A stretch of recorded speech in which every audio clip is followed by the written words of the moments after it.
Absolutely, I do. Housing affordability and what we talk about is housing accessibility is the number one issue across the country, and Tucker is no exception.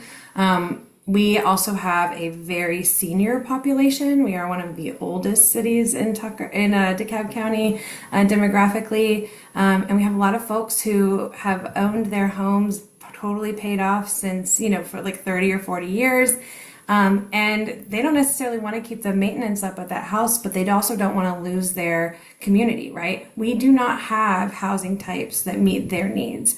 I've talked to a lot of people with disabled children, adults who want to be able to live in things like centers for independent living, which is another housing affordability type, and we don't have that either. And so it's not about a single bullet, where do you put this thing or where do you put this housing type. It's we need a lot of different types of housing so that the average household in Tucker can afford to live there without becoming cost burdened. And we don't have that, but we have this great plan, or not even a plan, policy recommendations that we could really think through a plan for how are we going to implement. Number one recommendation is a housing task force so that people can help engage in Tucker about what we need. So it's everything from cottage homes. We did a great sort of pilot zoning on Lawrence Hill Highway that I am excited to figure out how we can implement across the city. There is a lot of interest in higher density multifamily housing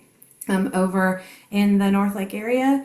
And I think it's important for people to realize that one of the strongest things, this is what I hear from everybody that as I'm out talking to neighbors, they all ask about housing. They all want a place for their parents, their grandparents, their kids coming back home to be able to live in Tucker, and we don't have that right now. And so we do need to come up with a plan as a city to make that happen.